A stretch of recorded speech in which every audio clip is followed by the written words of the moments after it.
Okay, welcome here today. So as we begin, I want to acknowledge that I'm hosting this event from Winnipeg in Treaty 1 territory, which is the traditional territory of the Anishinaabe, Cree, Ojibwe, Dakota, and Dene people, and we're on the homeland of the Métis Nation.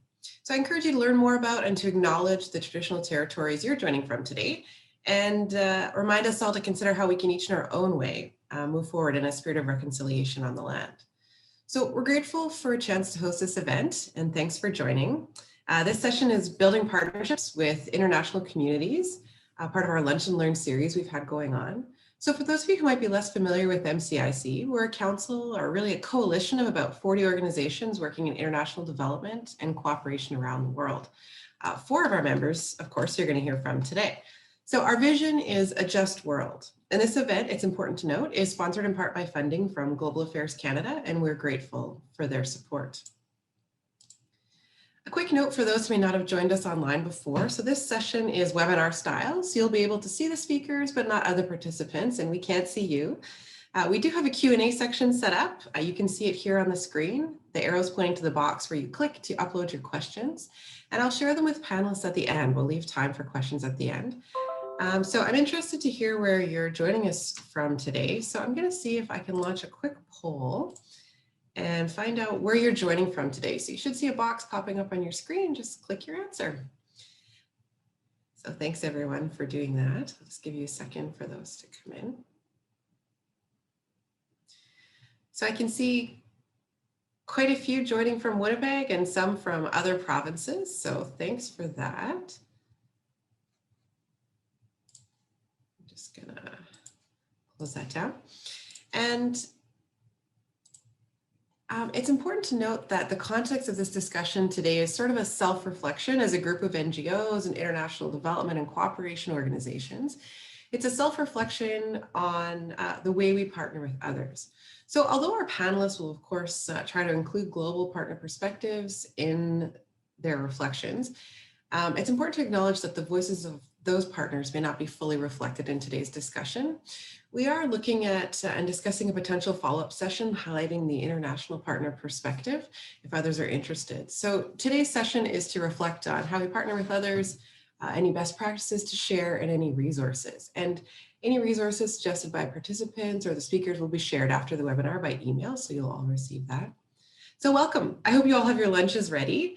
I'll just ask my panelists to turn on their cameras as I introduce them. So I'm sure you all had a chance to read the extended bios of our guest panelists, but without further ado, I'd like to welcome Katrina Loeffler, Executive Director of Canadian Physicians for Aid and Relief from CPAR. Hi, Katrina. Rebecca Walczak, Program Manager at Interpares. Welcome, Rebecca. David Gammy, Board Member of the Marquis Project and a consultant. And of course, Joanna Hebert-Bergen, Program Director for MCC Manitoba Programs. So let me just make sure everyone can share their video. That's great. So I've asked them to share how their organization partners with others and any best practices they may have. So each panelist is going to share one at a time, and then we'll take questions at the very end. I'd like to turn things over to our first panelist, Katrina Loeffler from CPAR. So I'll give you a second, Katrina, to start sharing your screen. And our other panelists, feel free to turn your video off for now. Sorry, I'm going to stop just for a minute because I need to get the sound on. Yeah, so it's important to acknowledge everyone's joining from different locations and with different screens. So it'll take a second between each speaker to get set up. We're all pro at Zoom at this point. So thanks, Katrina. My pleasure. So thanks so much, Grace. I am the relatively new Executive Director of CPAR, Canadian Physicians for Aid and Relief. I began in this position a year ago, and so keeping that in mind as I go through, that's kind of what I'm reflecting on the last year and what we've put into place since I joined CPAR. So to give you just a little bit of background information, our mission is to build health systems capacity and support healthy lives in low resource regions. And our vision is really stronger health systems in Africa.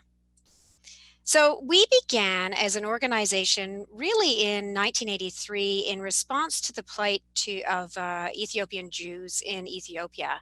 And then shortly after the famine in 1984 hit Ethiopia, and the founders of CPAR became very much involved in that and directed their work toward that. So we've been around for a fairly long time. We have staff right now located in Ottawa, Ethiopia, Malawi, and Tanzania. And our roles across those offices really are project implementation and administration. So when I started as the executive director of CPAR, there were a number of things in place, and I was brought in to make some changes to CPAR. So what was in place were 3 independent African offices operating almost as completely separate organizations, each one led by a country program manager. And that was the absolute intention of the structure of CPAR at that time. As a matter of fact, the intention was to have these offices operating separately with the future being that they would be independent offices. And that did happen with the Ugandan office. But it didn't happen in the way that I think that CPAR would have liked it to happen ultimately. And so that was something that I was to look at. What was also in place was that the roles and responsibility of the Canadian office was largely fundraising, program development, and financial management. And that was what took place largely in Canada. So now, what's been put into place and the changes that have been made are that it's a much less kind of top-heavy organization.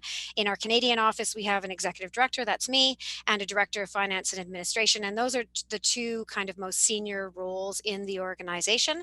And then we also have country program coordinators also located in Canada, and they maintain really close communication between our African offices and the Canadian office. So the kind of culture that we put into place is a much more directive type of approach, which might sound negative, but on the other hand, it's also much more consultative and more collaborative, and that really is the focus that we have stressed. But more directive in order to decrease confusion and make sure that we are all on the same page moving forward. So this is what's happening now. We have tasks that are divided according to the strengths, more cross-team and inter-office collaboration. So strengths not just in the Canadian office, but strengths also in the African offices, very much focused on building one team. We use common communication platforms. Of course, COVID has encouraged that more here in Canada than we ever had before, but we already had these set up so that we could have constant communication with our African offices. So prior to Teams, we are all now on Teams, but prior to that, we were using Slack as a method of chatting daily and checking in with each other daily. We now have QuickBooks at all of our offices. That wasn't in place before.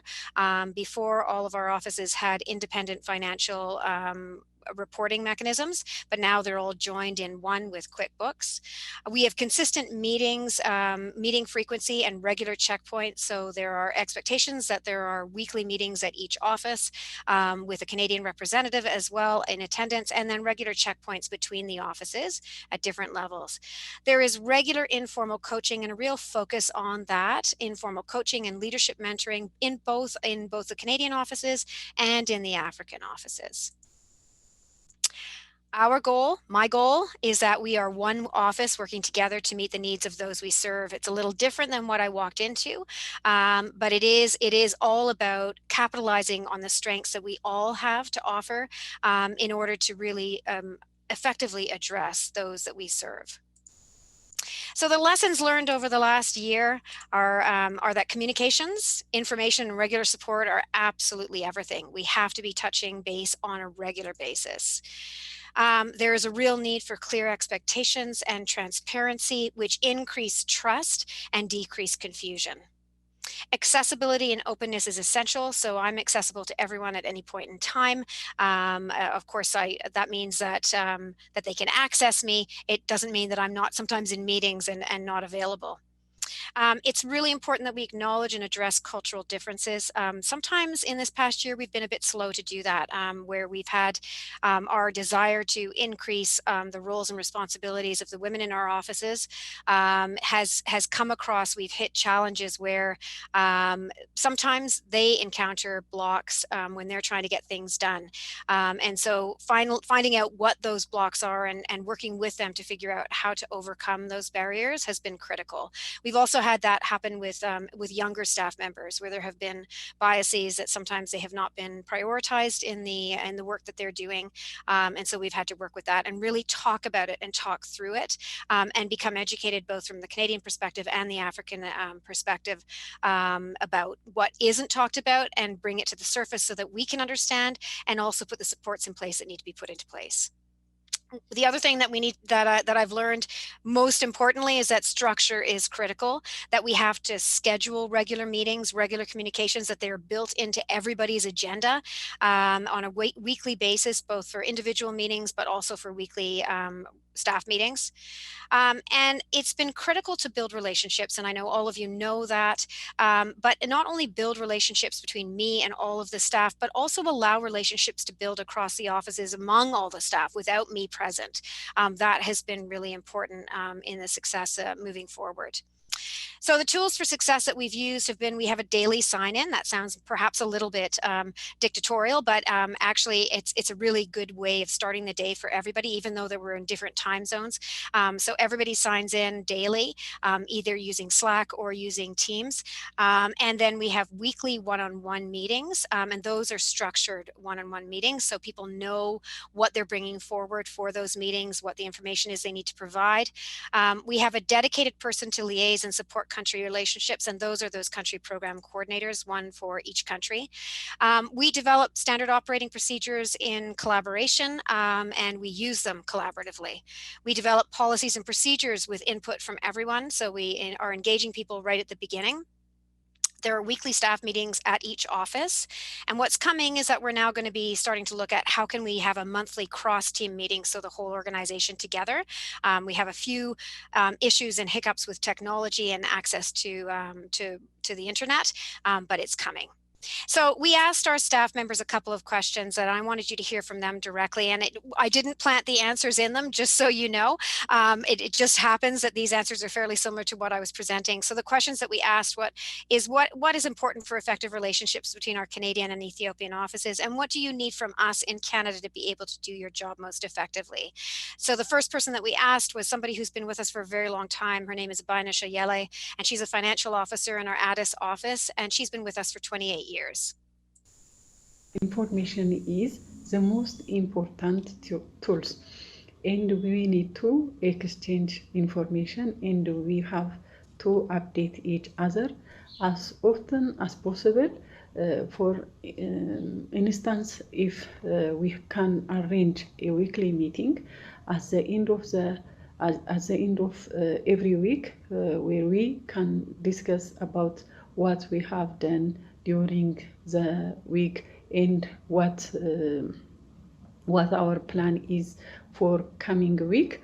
This will give both of us opportunity to take about the success and challenge that we face, and try to find a solution together for the problem we encountered. And I wanted you to hear from somebody who hasn't been with us quite as long. Her name is Sandra Beje, and she's also in our Ethiopian office. She's been with us for the last year and a half, and this is what she had to say. More skills and knowledge to be shared among us, especially about the leadership skill and also the management skills, especially the program management skills. We need this knowledge from them, and also we need common goals to be achieved. As we, what is required from both of us is to have a common goal, and also to have a role to be shared roles and responsibilities among the staff according to our capacities and abilities. So we also need to have transparency among the team, and also between CPAR office and CPAR Canada office and CPAR Ethiopian office. So you've now had a chance to hear from our representatives from our African offices, and just to show you some of the results of the changes that we've put into place. We've kind of put them through a lot over the last year, and they're real champions, and they're also real troopers at really just embracing it all and moving forward. And here are some of the results. We did have some confusion at first. Why are we going through all of these changes? And some concern for sure at first. But what has happened as a result of the changes that we've made is that despite the fact that we are more directive, there is increased autonomy with clear expectations, and they are embracing that really incredibly well. And some of the words that I hear from them are that they feel that they are free and that they're really happy and that there is a real sense of shared responsibility for what we are doing. They also feel that there is more accountability, and they feel confident and secure within that accountability structure, and that there is authentic capacity building that is happening through our informal mentorship. And we don't just give the answers, we ask them what they think should be done. So we are learning, and we are also growing with them. So it's been an incredible first year. Thank you very much. Thank you so much, Katrina, for that perspective. I thought it was really interesting the way you brought out sort of how you operate around the world and some of the changes that you've brought in. So thanks for starting us off with that note. Up next, I'd like to call on Rebecca Walsack, sharing from Interpares. I'll give you a second to get your PowerPoint up. So Rebecca is also going to share about sort of the Interpares model and their experience partnering around the world. So we're hoping to bring you quite a few different viewpoints today. So over to you, Rebecca. Great, thank you, Grace. Just a heads up that I think my microphone is nowhere near as good as Katrina's, so feel free to turn up your volume. So I thought I would start off in the standard place with a logo, just because I wanted to remind myself to mention to you that the name of our organization, Interpares, it is Latin, and it means among equals. And it's, I believe, a really great description of how we like to work and the relationships that we strive to have. These are the types of partnerships we work to build, collaborating among equals to create change around the world. So Grace asked me to just speak a little bit to how we're organized. We're an unusual organization in that we have a flat structure. And given that this does influence how we partner and how we work, we thought it might be useful to this discussion. So there are 16 of us, and we all have equal responsibility for the institution. And this means that we all get paid the same base salary. We do have distinct roles. Perhaps most surprising in here would be the fact that we do have an executive director. In fact, at the moment we have 2 co-executive directors. And as you would expect, they play an external representation role. They are the key liaison with our board, but they do not have more power over decisions within the institution than any of the other co-managers. So I'm a program manager on our Asia team, and I co-manage our Burma program.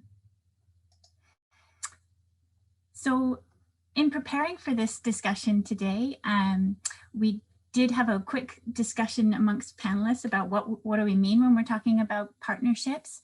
And I just wanted to really quickly mention that we do really value our relationships with our donors. We see those as partnerships. The relationships we develop with Canadians when we do public events, public engagement, our relationship with the government, the federal government, as well as other forms of Canadian government, as well as diaspora or refugees or people in Canada who have connections to the countries where we're working. And also, particularly as a feminist organization, it's really important to us to work in coalition. And this is a very strong form of partnership with other social justice allies, particularly here in Canada. And then, of course, there's the partnerships with civil society organizations based in Canada here, or in Latin America, in Asia or Africa. And I feel like those relationships are the ones that we tend to jump to and think about when we talk about partners, and they're the ones I will be, that relationship is the one I'll speak mostly to. I wanted to make sure to talk about parity. So striving for parity in power, it's not easy. We, in our strive to engage as equals, this is a constant piece of work. The reality is that when we bring to a relationship funding, or perhaps access to decision makers, these are powerful things. And we have a lot of power in that relationship. And we also work in an industry of aid, the international development sector. And this sector is often built upon colonial practices and assumptions. There's concepts like giving voice to the voiceless. I always like to think of what Arundhati Roy said. I'm going to quote her. There's really no such thing as the voiceless. There are only the deliberately silenced or the preferably unheard. So for us, we take a social justice approach to our work and our relationships, and we look at systems of power and oppression and work with partners who strive to dismantle them. And I also wanted to note that we're very conscious of our interconnected world, one in which our government or maybe corporations may even be complicit in exerting power over others or oppression. And we therefore have a responsibility to act here at home.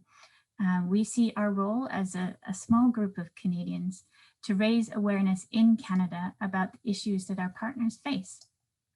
So I suppose my first tip would be to strive to always check in on power dynamics in the relationship and our responsibility to act in our own context.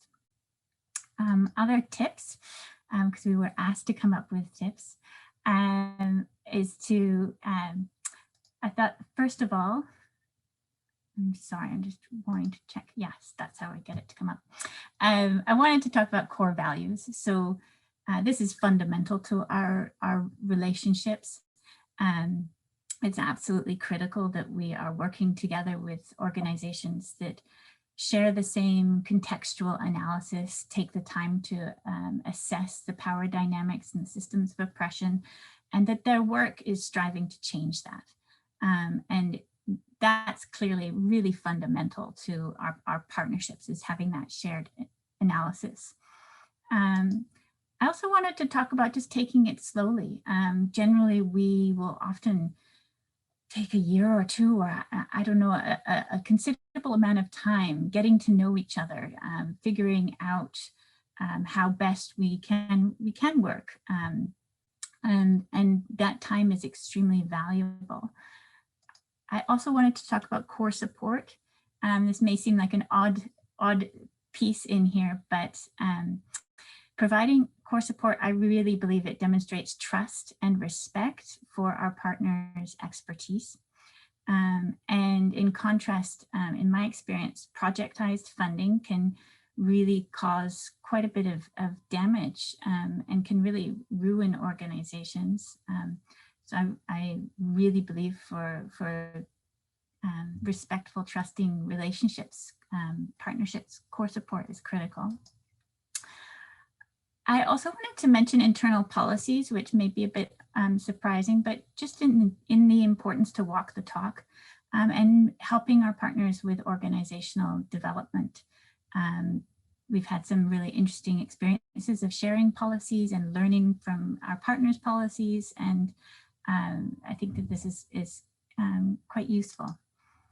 And I also wanted to mention reciprocity and the importance of ensuring that we are transparent, that we are sharing what we're going through with our counterparts, especially at times when we sit down and ask a lot of questions. Make sure that there is time also for us to answer questions and have a conversation. Lastly, if I have time, I think I'm probably running out of time, I wanted to just note that the word feminist has become a bit of a buzzword in international development. and might be seen as a label, you know, kind of bought the t-shirt, done that, check, done. But it's all about process. It's about learning, and it is about relationships. And so feminism is about how we partner. And I will leave it there. Thanks so much, Rebecca. That was really interesting to hear your conversation about sort of equal power, interconnectedness, and justice, and keeping that sort of colonial history in our minds and experience, not history necessarily, but experience in our minds. So thanks for that. I'd like to turn it over now to David Gammy from the Marquis Project. So David's just going to take a second to get set up here, and then we'll hear from him. So thanks to David, who actually worked with us while he was still overseas and is recently home. So welcome back. And we'll Thank you. To you, David. Just trying to see if I can get my screen shared.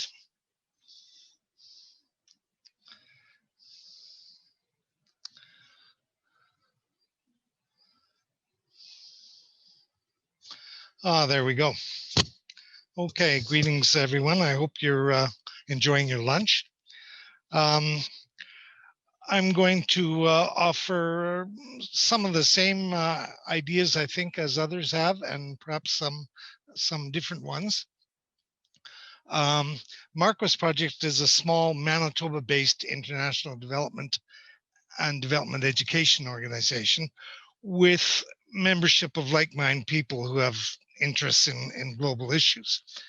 For 30 plus years now, Marquis has typically partnered, and I use the term advisedly and reservedly, with community-based organizations and or indigenous NGOs in Central America, Uganda, Tanzania, and Ghana, where projects have been or are being supported.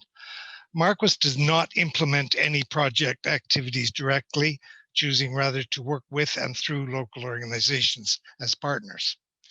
So we define, Marquis that is, defines partnership in a particular way, and that is a relationship with an indigenous community-based organization in a country where Marquis is involved, and for the purposes of furthering development and development education, public engagement sort of activities.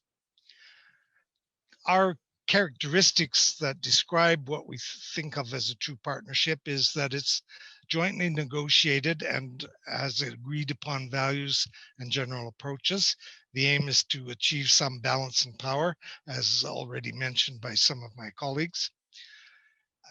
Having explicit and articulated roles in joint endeavors where each partner makes respective critical and significant contributions. And again, one of my colleagues has mentioned this is a difficult process. It's very difficult to maintain some sort of power balance when often the funding is flowing from Canada to other places. But partnerships have to be more than just about Canadian organizations dispersing funds. Though that describes a donor-recipient relationship, which there's nothing wrong with, but I think it's important to distinguish between that and a true partnership. One of the things we found important is to have and maintain an updated partnership agreement or memorandum of understanding between parties. When a Canadian, or some examples of when we think of signs that it is not a true partnership, when a Canadian organization starts to impose and direct conditionalities rather than suggest and ask questions, that is certainly a case of the one who pays the piper calling the tune, and one cannot really have a real partnership under those conditions. This practice of imposing expectations, for example, and here I'm going to pick on the gender question, applies currently to a number of funding entities in Canada and elsewhere. These conditionalities, and really, to be honest, that is what they are often quite rightly viewed and termed as neocolonialism by development professionals in the recipient countries. Now that may be considered a bit harsh, but I'm telling you that that's the honest view of some people. We're not suggesting that gender is not to be emphasized, but it must be with sensitivity rather than prescriptions. These requirements are currently often applied by Canadian entities without regard or consideration of the global South country's culture, traditions, and values. And I think others have touched on this point as well. Consider that potential recipients of funding, whether in the global South or as Canadian NGOs or agents of funders, will generally do what they are forced to do to get the funds. An impression, or perhaps a niggling worry, would be a more accurate term, that I've noted over the last decade or so, is that some funding bodies and some agent organizations in the Canadian development organization world seem to be holding the idea that they have these solutions to address gender inequality issues on a one-size-fits-all prescription basis. These groups often further appear to take the position that these solutions ought to be applied rather rigidly as requirements and absolute priorities for any funding. Is this really the attitude Canadians want projected to global South governments, non-government development partners, and beneficiaries? I think now of two partner representatives I work with in Uganda, one female and one male, just for gender balance, who between them have over 80 years experience working with UN, INGO, NGO, and private sector bodies on development in various parts of Africa. They have been working all their professional lives on gender and among other issues, and would consider some of the statements I note coming from some Canadian agencies and others as arrogant to the extreme. There are no one-size-fits-all prescriptions, and if Canadians can't trust their overseas partners to consider and act to address gender issues appropriate to the local context, then where is the basis for partnership? Frequently, a saying comes to mind. It exists in both English and Luganda. I won't attempt the Luganda, but basically it says it's about teaching grandmother to suck eggs. It is descriptive to the situation where external conditions are imposed by the agencies with the funds, and the views of organizations and personnel with years of experience are not sufficiently considered.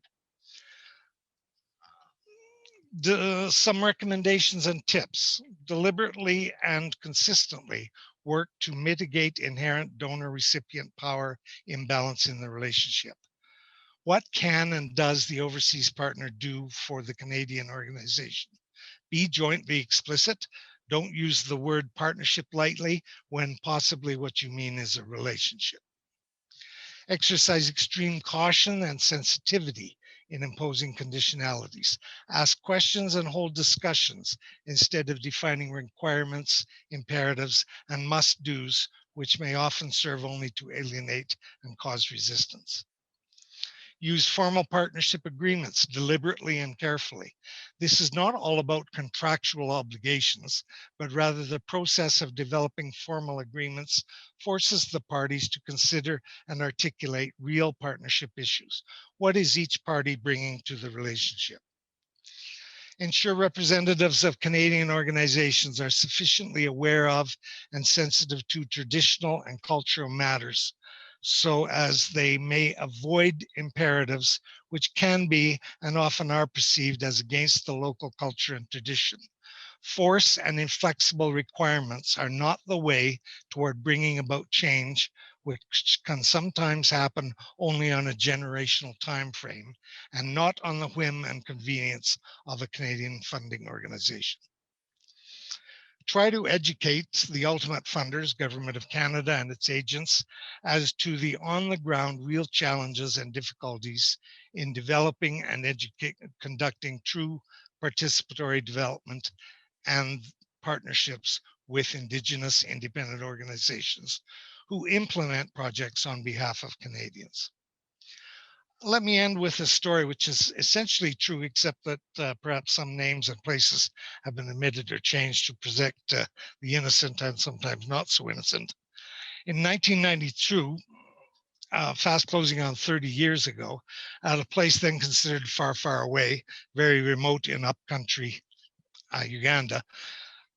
A Canadian program officer for a small organization was involved in a lot of visits and hopefully trying to help carry out development programming with a potential Ugandan partner. At this time, the staff of the Ugandan organization consisted of 6 male Ugandans with a range of professional qualifications and backgrounds. In the course of a number of joint meetings and workshops over several years, the situation where there were no women on field staff was brought up a number of times, and this was at the impetus of the Ugandans, not the Canadian. They knew even then that without having women involved in key positions, the success of the organization long-term would be compromised. At this point, it should be noted that there was already, and from the onset, gender balance on the board with the founders and with other parts of the organization, just hasn't translated down to program staff. The reasons for this was that there were educated Ugandan women, but they didn't really, it was very difficult to attract them to work under the conditions and the remote areas when they could easily get better jobs in Kampala. Skipping forward,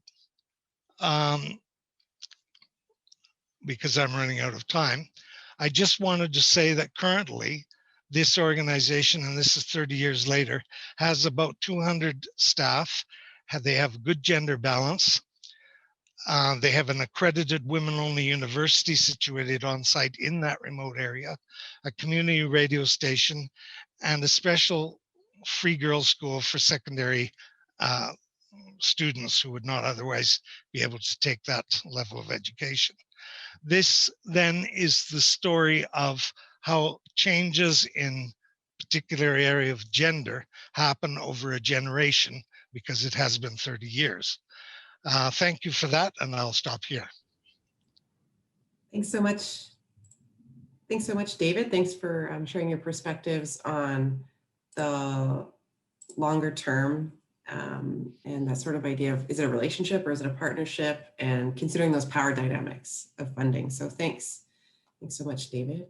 I'd like to turn it over now to Joanna. Hi, Joanna, from MCC. Hi. So Joanna's going to be sharing next. Take it away.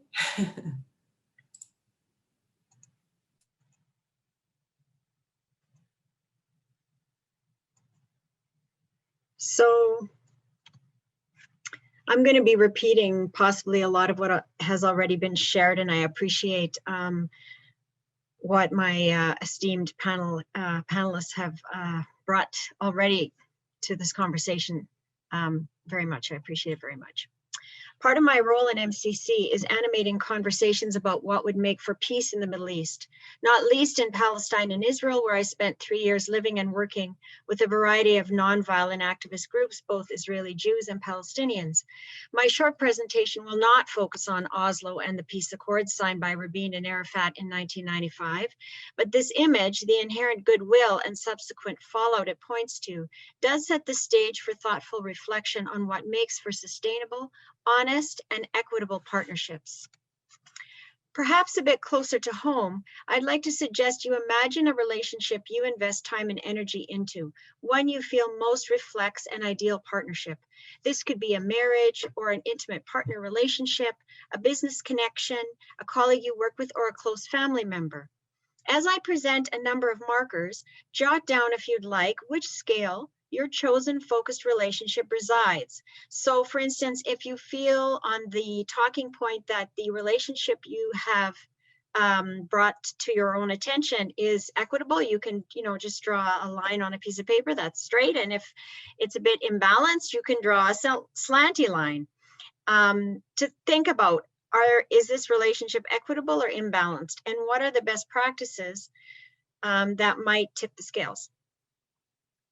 So true equitable partnership are challenging to enact, not least across the North-South divide, where organizations such as MCC seek to accompany communities focused on just economics, long-term peace, environmental sustainability, and dismantling structural oppression.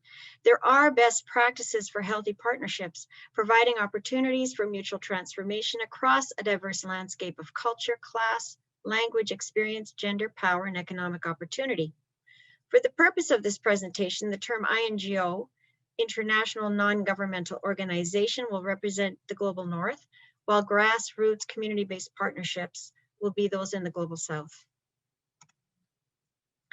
So first of all, to note our power and privilege. Recognizing the inherent power differential between donor organizations and receiving communities is foundational to any honest partnership. As settler peoples in Canada, many of us were given opportunities and not least land as part of the Western Imperial Colonial Project. We benefited in ways Indigenous peoples have not. Their loss is numerous because of historic agreements between government and our ancestors. Our organizational and sometimes personal history is intimately woven into present assumptions and behaviors. Practically, what does this look like in a partnership? Significant power differential between funding agencies and community-based partnerships means partners will work diligently to satisfy donor expectations, sometimes at the expense of local wisdom. Participatory methods rooted in community partner input, implementation, and feedback may involve complex procedures, which can only be carried out by highly educated consultants chosen by the INGO. And an imbalance of power is not simply a linear progression from donor to partner to community. Even participatory methods can ignore dynamics of power when the INGO assumes a one-dimensional community, ignoring local power dynamics. Relationships are ground partnership, and true partnership takes time. So I want to take a look at an organization in Lebanon called PARD, Popular Aid for Relief and Development. And they work with Palestinian refugee women facing multiple difficulties: lack of basic human rights, limited education, unemployment, low socioeconomic status, and discrimination. While other INGOs have attempted to carry out programs in Palestinian gatherings, they have not been welcomed back. PARD, however, has been able to address gender issues because of 30 years of significant trust building. So then the question is, how do we as a North American INGO step into this reality to co-create authentic partnership? INGO results-driven management can come with strict timelines at the expense of community participation, which takes time, patience, is relational, and non-linear. Listen and learn. As an INGO international staff person, live as closely as possible within the communities where you work. Embrace simplicity. Utilize local health clinics. Buy food at the local market. Learn the language.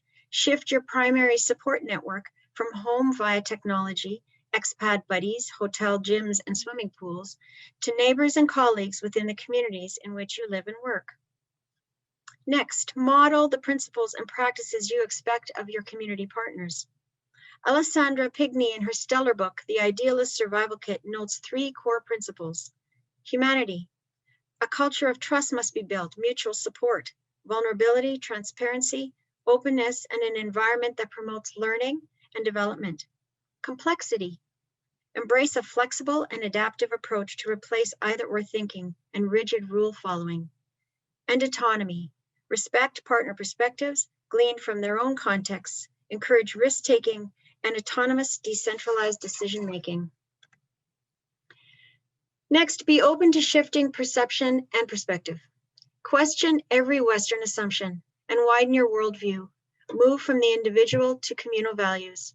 Admit mistakes and change. Take responsibility where clearly yours for unintended harmful outcomes, and commit to learning from the wisdom inherent in local communities. So how does gender influence partnership development? UN Sustainable Development Goal number 5 says, achieve gender equity and empower all women and girls. Does the push by humanitarian and development agencies to mainstream gender across program impose external neo-colonial agendas that fail to appreciate cultural dynamics across communities?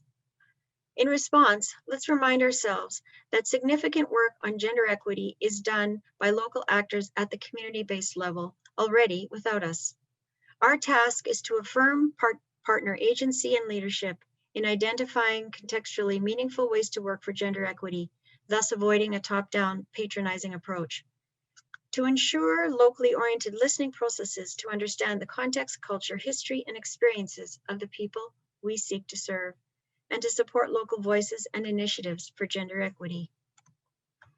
What can we learn from partner organizations? Anades grew out of base communities at the end of El Salvador's brutal civil war in the late 80s and has a long history of accompanying women's collectives. They have spent decades refining their development approach, marked by a commitment to gender equity, women-centered education, and advocacy. Anades ensures its own institutional practices match its vision of gender equity. Anades constantly trains staff to engage in self-reflection and collective reflection. It has mechanisms for lodging complaints of gender discrimination. Women are trusted, and space is created for free expression of needs, desires, and dreams. Let's revisit PARD in Lebanon. In working with Palestinian refugee women, a high level of creativity needs to be implemented. Linking acceptable topics for training, such as children's nutrition, to retrieve approval from the local sheikh, allows PARD to incorporate ideas around family planning and gender rights.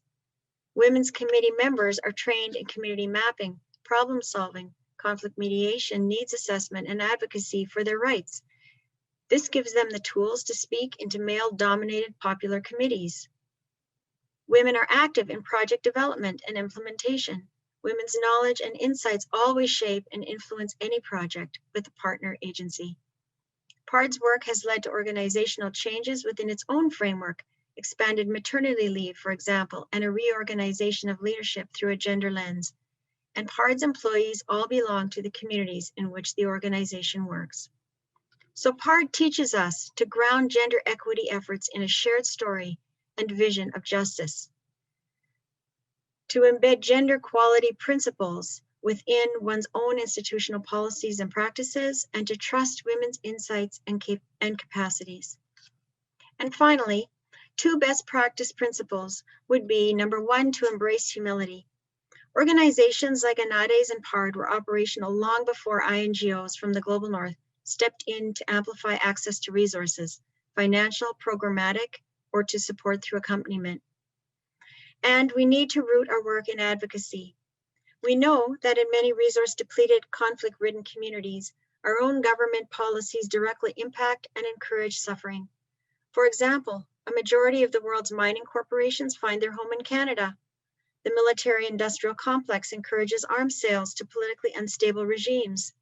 We cannot ethically partner with global communities if we do not also advocate for our Canadian government to abide by international law and human rights. This includes advocating for corporate responsibility.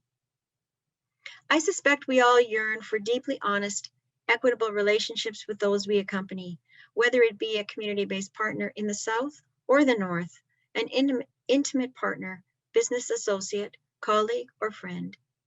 So how do your scales balance? Ultimately, dismantling systemic injustice needs to be at the root of what we strive to accomplish. And I want to end with a quote by Chris Hedges. If you believe you're going to change the world, you're going to end up either a pessimist or a cynic. But if you understand your limited power and define yourself by your ability to resist injustice rather than by what you accomplish, then I think reality is much easier to bear. Thank you. Thank you so much, Joanna. What a quote to end on. I appreciate what you shared about considering sort of the power differentials and your tips around humility and advocacy and sort of looking at our own context. So thanks for that. I think what I'm going to do now is share my PowerPoint for everyone and just move into the Q&A section. So what we're going to do is you'll see on the screen here where you can click to enter a question you may have for any one of our panelists or all of our panelists. And I'm happy to share that with you. I've already seen 1 or 2 come in, but I'd like to just start with the first question I have here. And this question is directed to Rebecca. So I invite our panelists to put their video back on. Rebecca, the question for you is, the organization structure you shared is quite fascinating to this person, and they're wondering what some of the strengths this structure has given your organization, and if you have time to share some of the challenges you may have had to come. So some of the strengths and some of the challenges connected to your organization structure. Sure. I can't see myself or hear myself, but I'm hoping you can see and hear me. We sure can. Okay, good. So the question was around our structure and how, and the strengths and challenges, right? That it brings. One way to make this a quick answer is to tell you that I believe Grace will be sharing a document with participants that we, it's a research project that we did looking at how we work and what works, what doesn't work. It's called Does It Work? So I recommend you take a look at that. And then just quickly off the top of my head, I would say strengths are probably the fact that the staff, because we are all responsible for the institution, we all feel, we're all very invested. And because of that, we have huge commitment. Our staff, our colleagues, we tend to stick around for a long time. And we're also, we have some flexibility, and our jobs evolve over time. And yeah, I would say that that's some of the strengths. Of course, there's so many more. That was first what came to mind. Challenges, I think, is a little easier because it's a question I often get asked. And so the first thing that comes to mind is the fact that simply by saying we're all equal doesn't make us all equal. And in fact, what it can do is kind of hide the power dynamics that are at play around the table. And so we really have to be invested in making sure that we're challenging ourselves and each other all the time. Yeah, I'll leave it there. Thanks, Rebecca. So I have a question for all panelists. I know some of you touched on this, but it's really around how do you consider gender in partnership development? So, what does that look like? Do you do gender-based analysis in your partnerships? Do you prioritize women partners or organizations? How do you ensure women are equal partners? Basically, is anyone willing to speak a little bit more to share how you address gender equality in your partnership development? So some of you may not have your videos on, but if you'd like to answer, just feel free to turn your video on and share.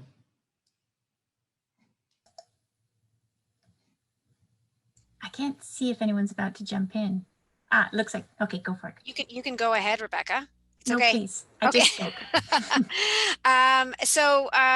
We are always trying to have balance in our office, but we also understand a lot of the issues that came forward in the presentations, which are very much real issues, that we don't want to impose perspectives that are Canadian.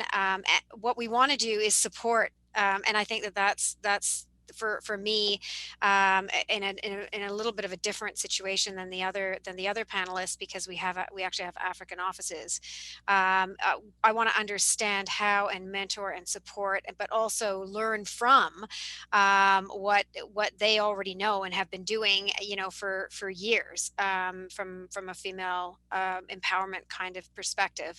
I tend to take, I think, the same kind of view that I heard from the other panelists, and the point is that, as a leader, and I would say a leader in Canada as well as a leader internationally, my job is to try to remove barriers to allow people so that people can be their most productive, and so that will apply across the board, and that's something that we do in order to make sure that that there is gender equity. I think that's really what you're asking. But before I go too far down a rabbit hole, I think that David might have something to say as well.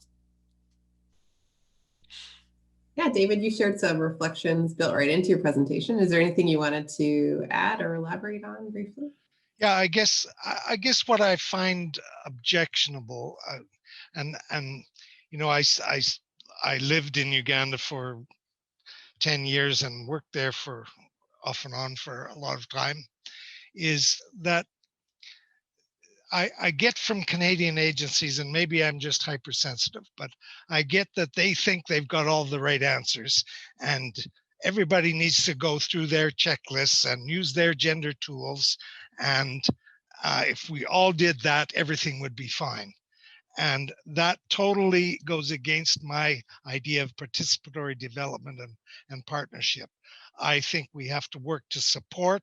I like Katrina's idea of removing barriers, but when we get to the point where we're dictating, and really that's how it comes across, and I've had Ugandans say to me, this is just neocolonialism. Why don't you listen, you people?